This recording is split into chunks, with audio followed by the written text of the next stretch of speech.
aton nga pinalangga kag bugal sang syudad sang Iloilo, kung hindi lang syudad sang Iloilo kundi ang bilog nga Pilipinas, GM Eugene Torre.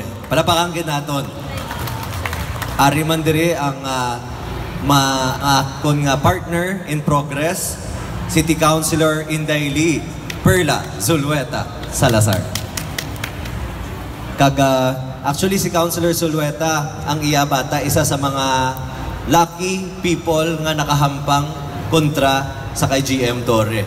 No, this is a once in a lifetime opportunity and this will be with you hasta nga magtigulang na kita. There's only a handful of people nga makahambang, nga nakahampang sila sa Grandmaster. So palapakan naton ang tanan nga mga naghampang sa subong nga adlaw. This is an achievement in itself. Kag maski wala nagdaog, you always take something from the game. Ang para sa ginhambal ni GM Torre, nga naghambal siya nga damo sa mga lessons nga pwede nato matunan. Isa sa lesson nga natunan ko sang bata ako, kag ginatudloan ako maghampang sang chess, is patience. Kaysa una, sang bata pa ako, mahilig ako mag-move dayon para dasig matapos. And then, only to find out nga after 4 moves, perdi na ako. Dasong pagkatapos, sinahambalon ko, ma-rematch ako, and I do the same thing over again. And then, perdi na naman ako. 4 moves lang. Kung kis-aga swerte ako, galapot 6 moves ang akon nga hampang. And then later on, I realized that I needed patience and to understand the game and respect my opponent. Dako ang nag-improve. Hindi ako level, so siyempre ni Grandmaster, but dako ang nag-improve sa ako nga paghampang, kag dako ang ako natunan. Not just in chess, but pwede ko man ma-apply in life. Parehos na sa subong sa mga natunan naton, sa subong adlaw, sa lessons, sa paghampang, sa pagtanaw, sa paghampang sa kay GM Torre. So with that, di na ako magpalawig, huwag kami nagkatudi para mamati sa akong mensahe. Congressman Jerry Treñas, in behalf of our city government, sa amon man nga Mayor Jed Patrick Mabilog, Vice Mayor Joe III Espinosa, nga na kaupod man hampang ni GM Torres ang kagapon, hambal ni Vice Mayor, duty kanya lang kuno na pirde, pero do hindi gid ako magpati. With that said, madamong king salamat sa inyo nga chimpo subong, palapakan gid naton. GM Torre, thank you so much for everything nga ginhatag mo nga bugal sa mga Ilonggo. Madamong nga salamat kag maayong hapon gid sa inyo nga tanan.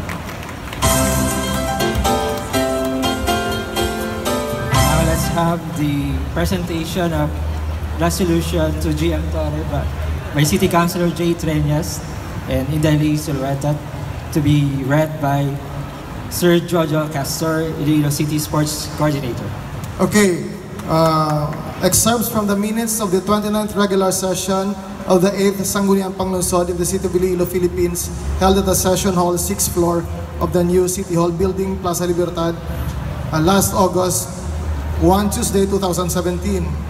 Resolution number 2017-476, a resolution recognizing the unparalleled achievements in the field of sports of chess of Grandmaster Eugene Torre, an Ilonggo chess legend and Asia's first Grandmaster.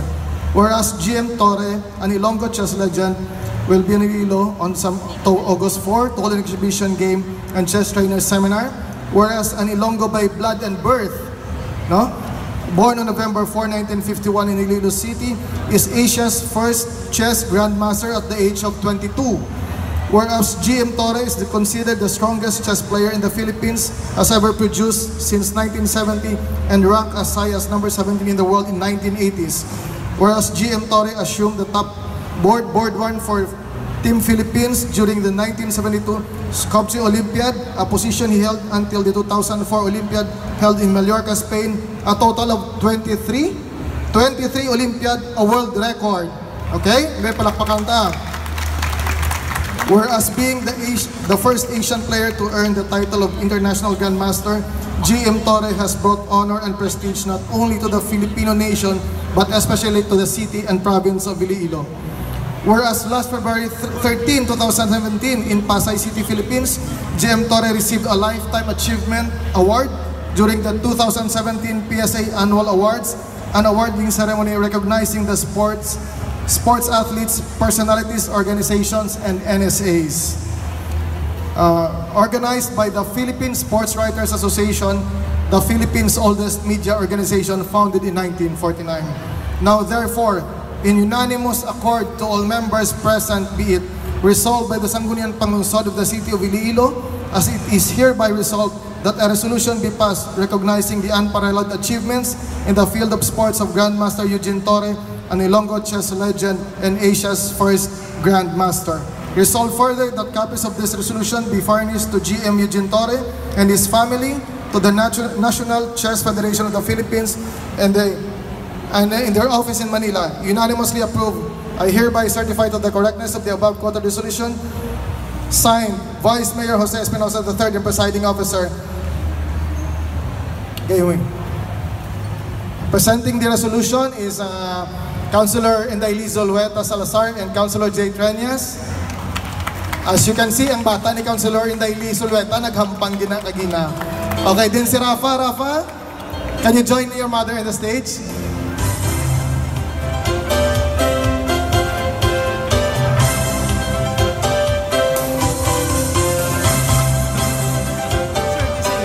Kasi nakita nyo na rin si Rafa sa TV, ah. Yung commercial, na sa hotdog mo. Okay, so thank you, bro.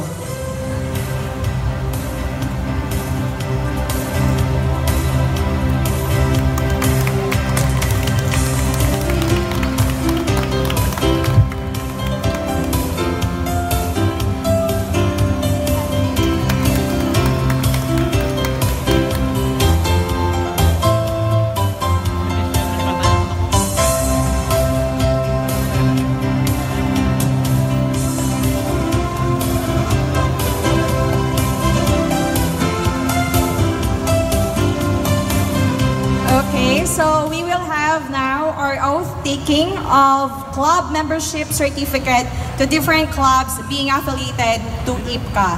So first, we will call on the Iloilo City Chess Club officers. Please come forward for the oath-taking and to be inducted by Grandmaster Eugene Torre.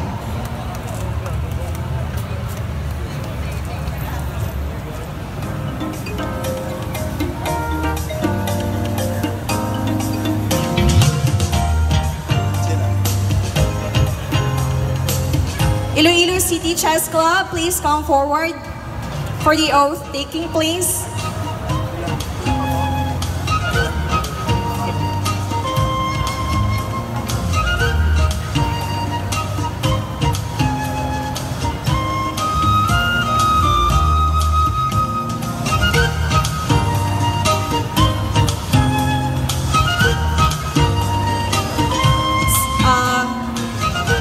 Top Chess Trainers Alliance of the Philippines Incorporated, please come forward for the oath-taking. Members for the Top Chess Trainers Alliance of the Philippines,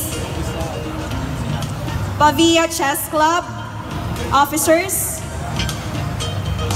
Lemery Chess Club, Leon Chess Club, Banati Chess Club, Santa Barbara Chess Club, Miagao Chess Club, Kabatuan Chess Club, Zaraga Chess Club, and San Joaquin Chess Club. Please come forward for the oath-taking.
Please raise your right hand and follow me for the oath of office. I, mention your name please. Having been elected as, your position please, of the, do solemnly swear to abide and uphold the Constitution and bylaws of this organization, to perform my duties to the best of my ability and capacities, without fear or favor, with the aim in view of furthering the purpose of this organization and advancing the welfare of its members to which it is dedicated.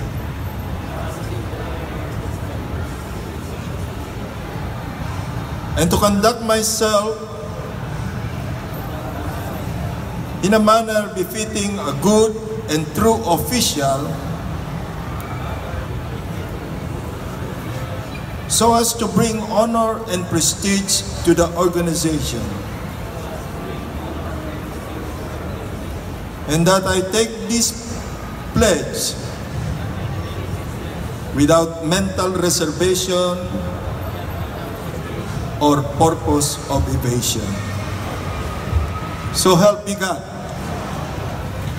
Congratulations, everybody. Bago kadamo agad. First time ako auto office ka kadamo. So that's good sign. That means congratulations. Magpulit.